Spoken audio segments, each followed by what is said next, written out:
Part 1. You'll hear a conversation between two students in the dining hall of the college.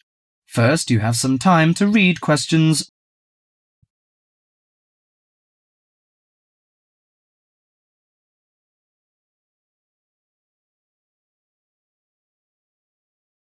Now listen carefully to the conversation and answer questions.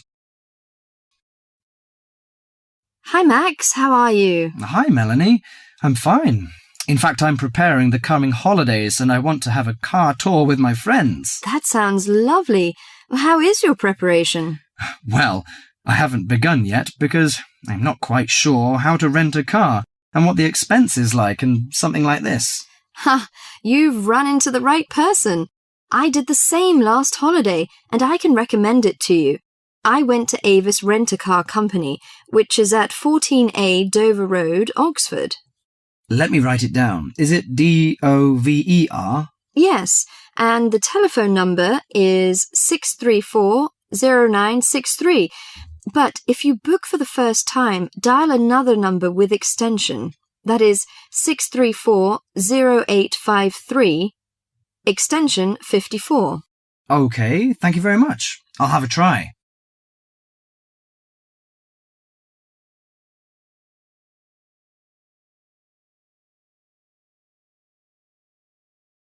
Before you hear the rest of the conversation, you have some time to read questions 5.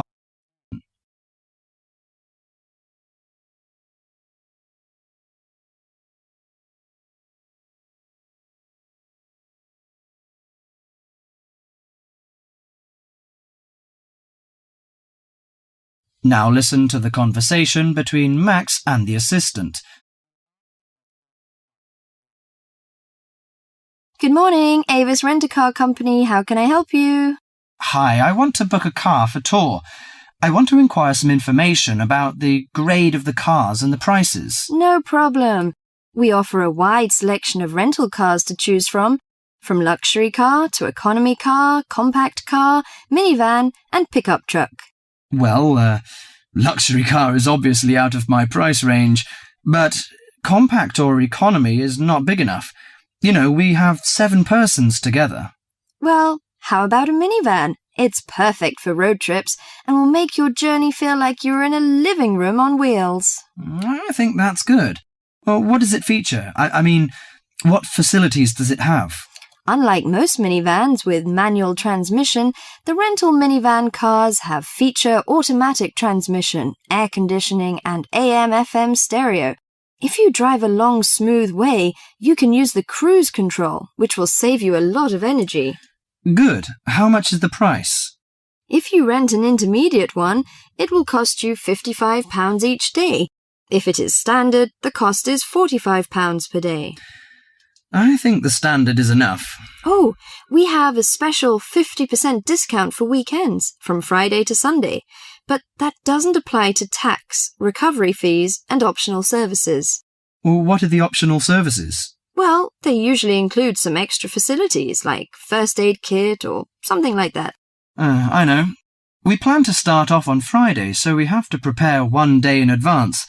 I want to book from 30th of April, which is Thursday, and it will end next Monday. Okay, could you leave your name and the driving license number? My name is Max, and the license number is M9021. Okay, you can pick up the car on Thursday noon. Besides, we offer some optional services like street maps, flashlight, and sunsheet. What would you like to have? Flashlight is not necessary, I think, but street maps are useful, especially when we drive in a strange place. As for the sunsheet, I'd like to give that a miss. We don't want to spend too much extra money. Okay, Mr. Max, thank you for calling.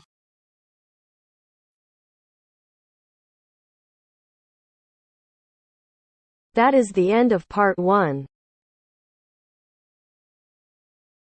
You now have half a minute to check your answers.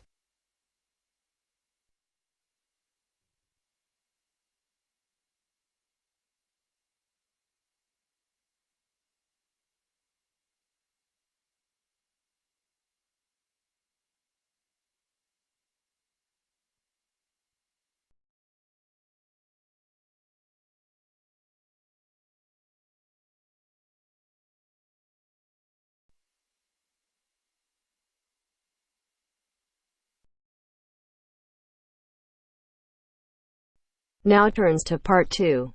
Part 2. You'll hear someone talking to a group of university students. First, you have some time to look at questions 11 to 17.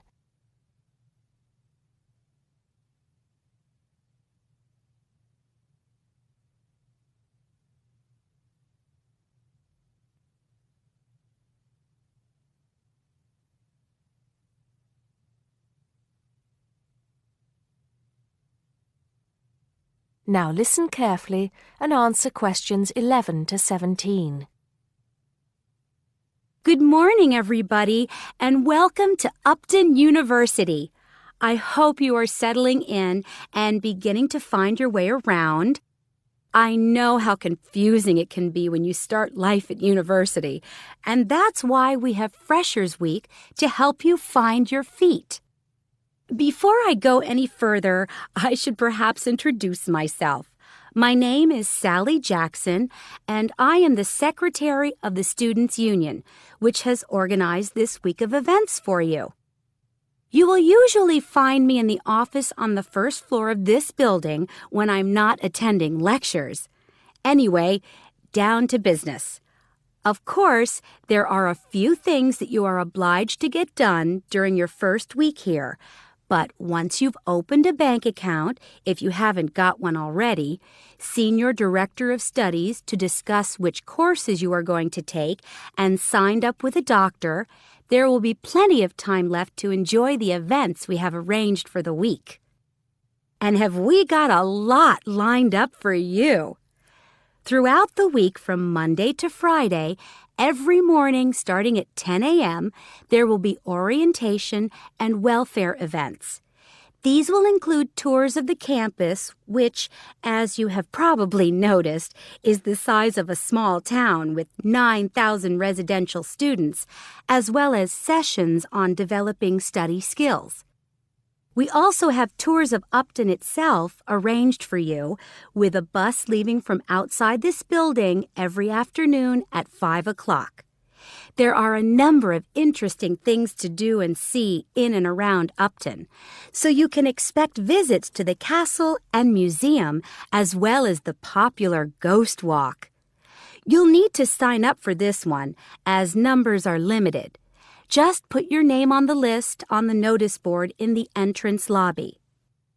An important event is scheduled for Monday, that's the day after tomorrow, when we will be holding the academic fair. This is an opportunity for you to speak to students and academic staff about the courses that are on offer. The academic fair starts at 1 o'clock, by the way. There are a couple of other fairs that I think will interest you. First of all, we have the Societies Fair on Tuesday the 16th, which I think is an absolute must. You might not believe it, but the university has over 150 societies and sports clubs you can sign up for, so you are sure to find something of interest to you. That also starts at 1 o'clock, and it will be here in the Union Building. Also in this building is the Trade Fair on Wednesday from 2 until 5 in the afternoon. This one might sound a bit strange because you will find a load of banks and other businesses here trying to get your custom. You will find plenty of bargains and, best of all, a lot of the businesses give away stuff for free. Before you hear the rest of the talk, you have some time to look at questions 18 to 20.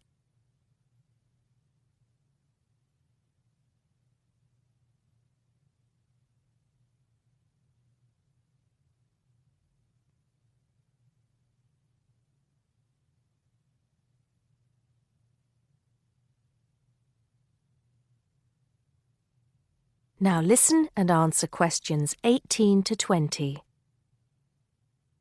We've also got a great entertainment program lined up for you, starting tonight with our welcoming party. We have a top band lined up for your entertainment, but I'm not allowed to say who they are. All I can say is that I am sure you will not be disappointed. So come along to Blackmore Hall at 9 o'clock this evening to get your university experience off to a flying start. Just one point. I'm afraid this event is limited to freshers only. Because of space restrictions, you can't bring a friend tonight. Sorry about that. There's more fun and games on Monday in the Cotswold Theater here on campus. We have booked two of the cleverest comedians in the country, Paul Frazier and Jenny Brown, for a 3-hour show. Paul has assured us that he and Jenny have packed the show with new material, and as they always get rave reviews for their shows, I think we can look forward to an evening of great entertainment. That's in the Cotswold Theater on Monday evening at 7:30. Moving along a bit, on Thursday there is an important date for your diaries. This is the official Freshers opening ceremony, when the Dean welcomes you to Upton University. So remember, Thursday the 18th from 2:30 to 3:30 in Blackmore Hall. You certainly should go to this one, and by the way, light refreshments will be available. At the end of the week, on Saturday, you have the chance to dress up in your smartest evening wear for the official Freshers' Ball. Actually, although it's called a ball, it is quite a relaxed affair, so we are more than happy if you turn up wearing jeans and a t-shirt. The important thing is to relax and enjoy yourselves. Time and place are the same as for this evening's party. Blackmore Hall from 9 in the evening to 3 o'clock in the morning. Right. I think I've covered the most important and exciting events we have lined up for you, but there will be plenty of other things going on throughout the week, so remember to check the notice board in the entrance lobby regularly. Enjoy the rest of the day, and I look forward to meeting as many of you as possible this evening at the welcoming party. That is the end of part 2. You now have half a minute to check your answers.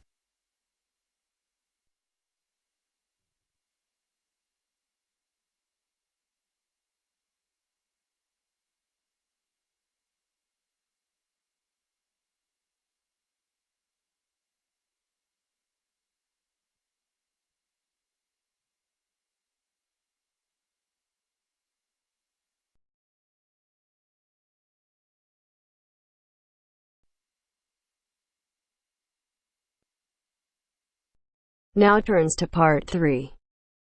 Part 3. You will hear a discussion between 3 students, David, Joseph, and Carrie.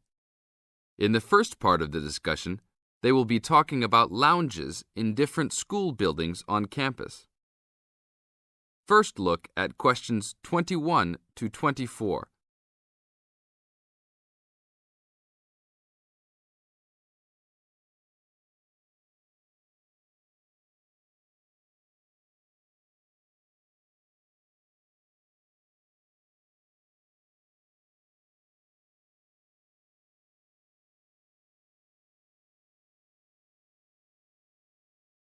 Now listen to the first part of the discussion and answer questions 21 to 24.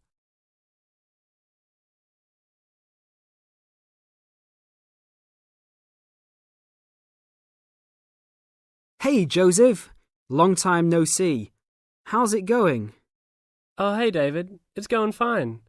I'm a little overwhelmed with all these new courses, but I'm hanging in there. Have you met my girlfriend, Carrie? No. Hi, Carrie. Hi, David. Joseph told me about you.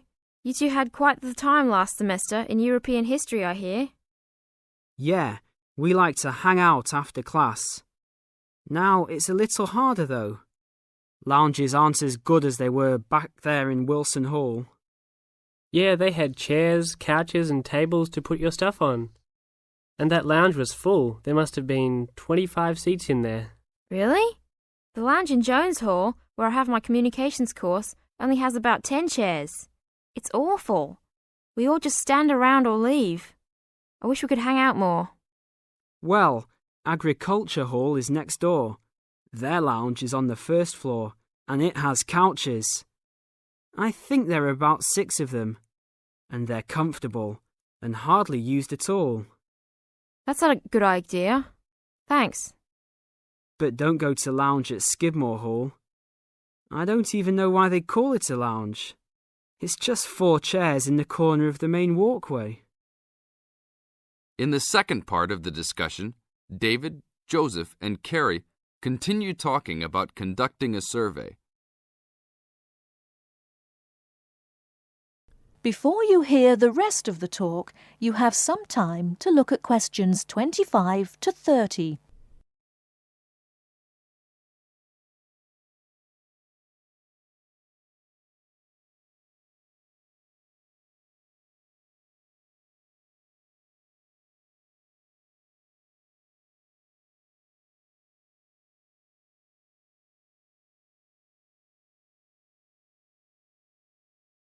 Now listen and answer questions 25 to 30.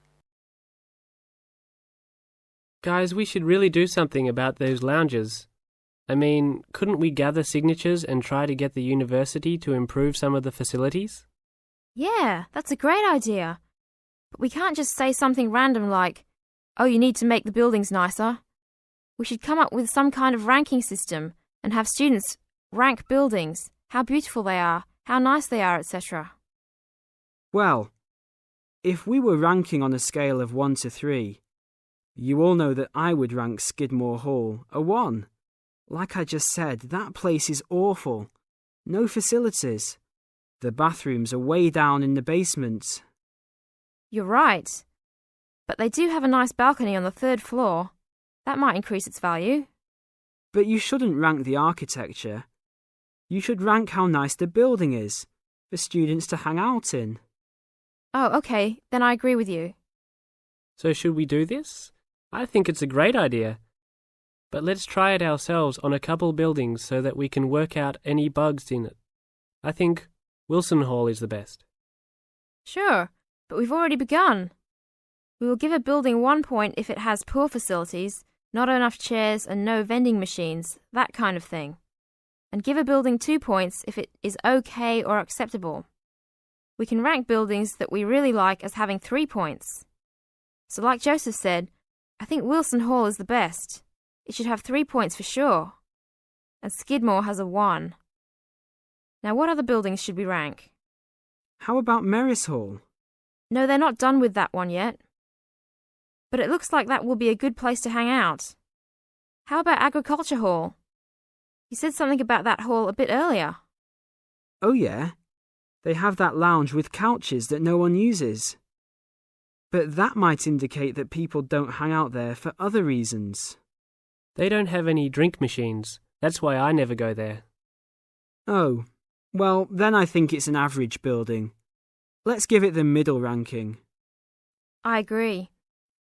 It could be improved slightly, but it's got a couple of nice features. I like that lounge in that 3rd floor, for example, but the stairs are too short. I always trip when I'm walking up them. This ranking is getting complex. Okay, one building we haven't talked about is Canton Hall. What do you guys think of Canton? Is that next to the law building? Yep. It's got this excellent connecting corridor with chairs and desks to relax and work at. The cafeteria there is great too. I think that place is just as good as Wilson. Well, I've only been there once, and didn't know that was what it was called. It was kind of confusing, and it's kind of far for me to go, but I liked it. So I'll give it the middle ranking. 2 points because it had nice facilities, but a poor and confusing layout. Oh, Joseph, you like Canton Hall? I hate that place. It's so mechanical, cold and impersonal. The furniture is nice, sure, but it's the last place on campus I would go to. I give it a 1. Interesting. Well, let's write this little survey up and start passing it around. I don't have time to type it up. Can you? Sure. I'll do it after my biology class. Should we meet up at Wilson tonight around 8? Sure. No problem. We'll see you then.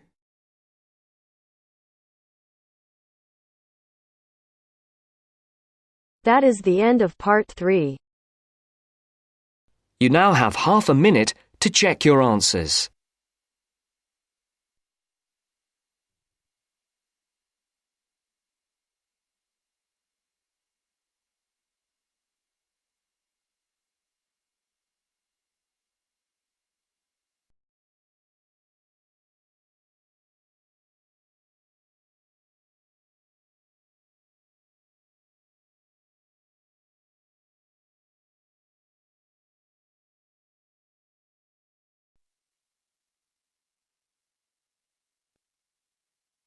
Now turns to part 4.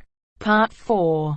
You are going to hear a conversation between two students about studying abroad. First, you have some time to look at questions 31 to 40.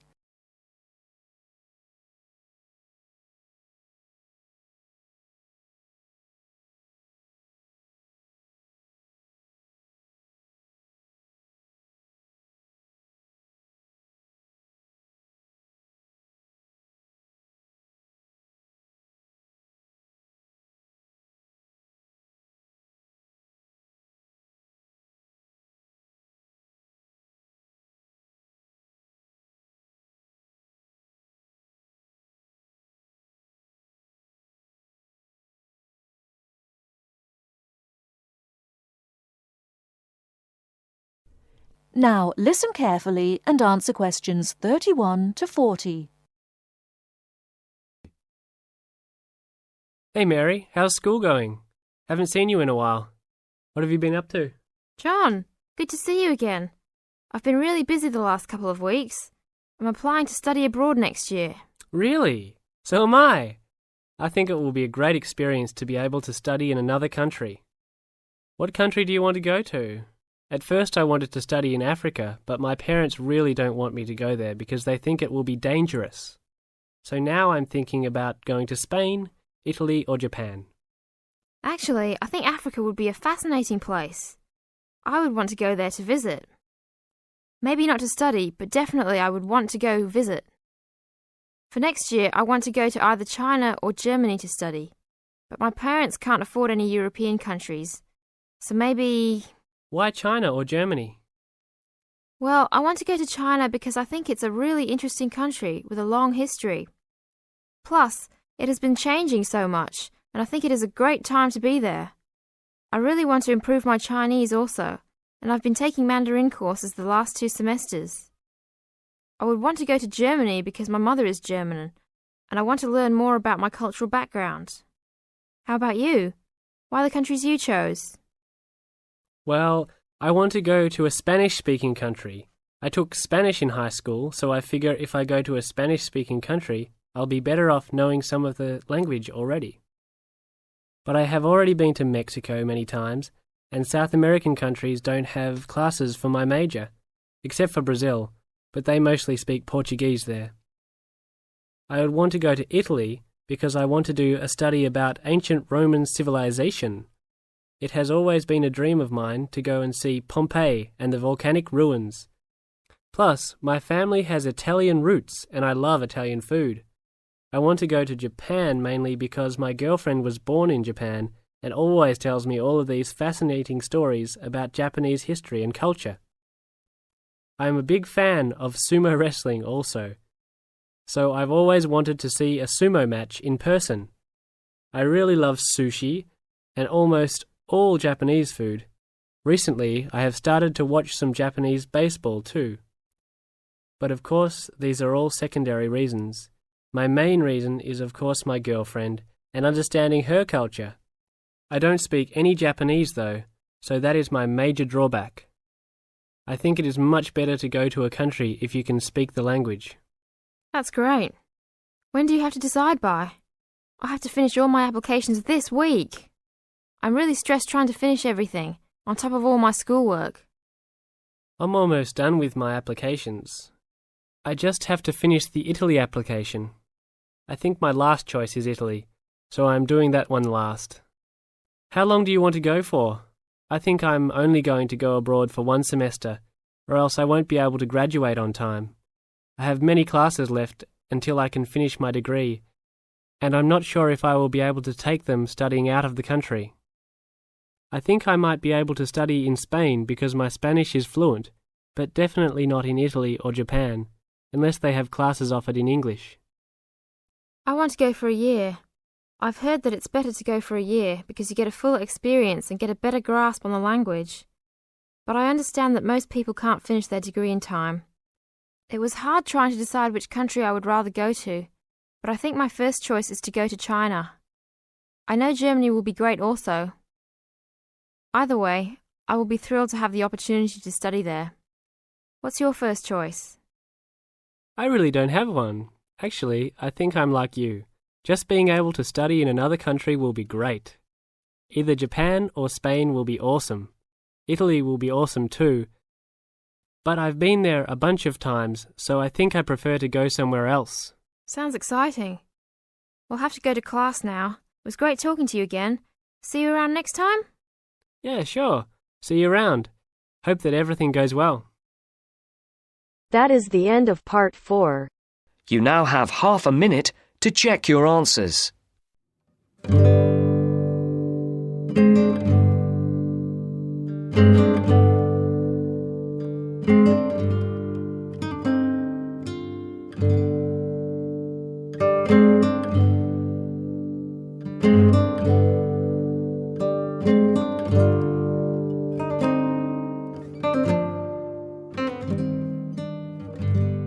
Information technology is changing many aspects of our lives and now dominates our home, leisure and work activities.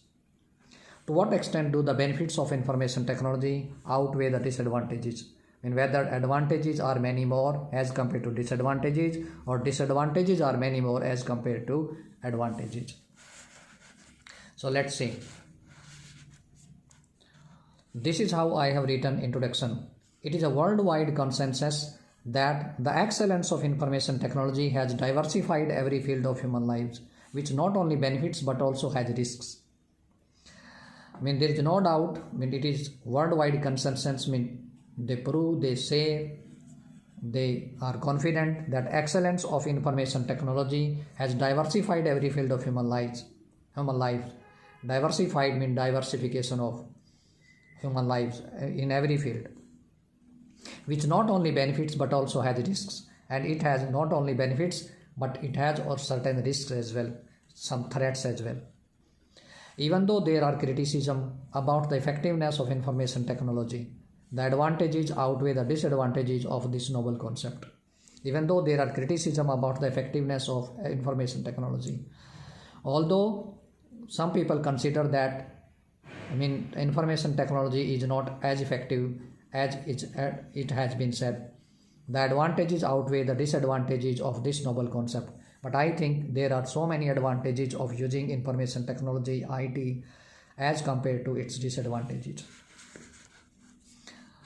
So this is how I have written main body paragraph 1. IT reveals its dark side when used with inappropriate methods. There should be a proper method to use technology, otherwise it can create problem.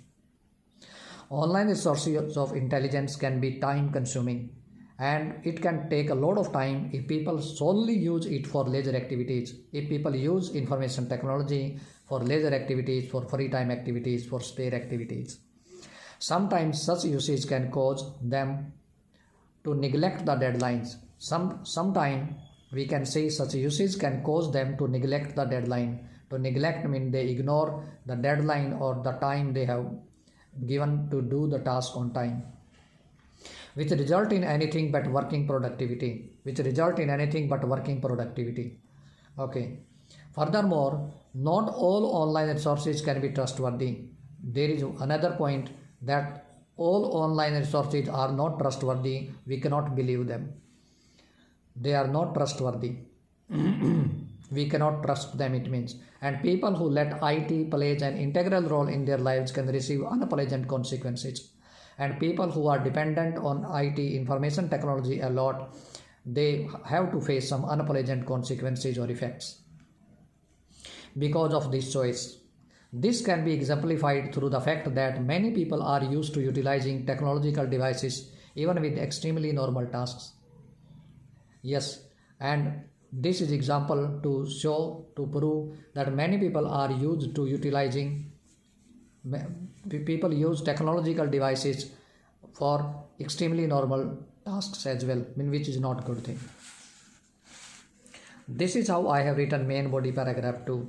Although the disadvantages are obvious, there are so many disadvantages we have discussed about in first paragraph. IT has also shed light on advancement of human beings through their inventions.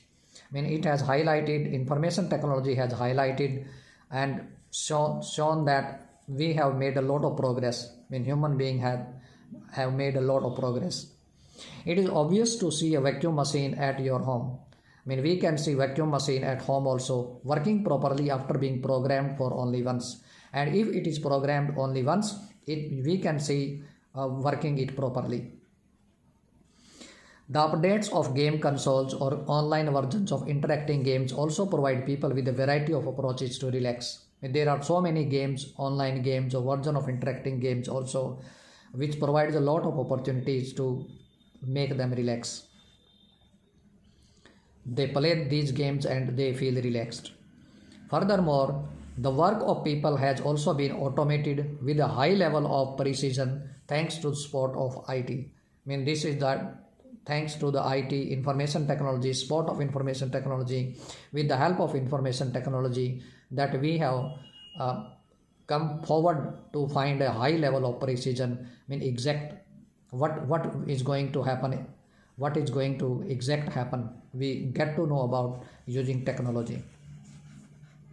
This example makes a contribution in proving that the emergence of information technology administers every aspect of life and helps make it better.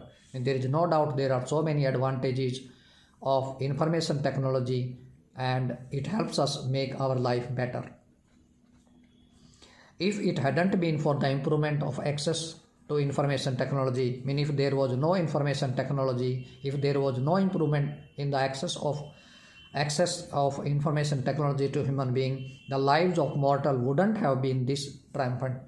So it would be difficult to get triumphant on mortal, to get victory on the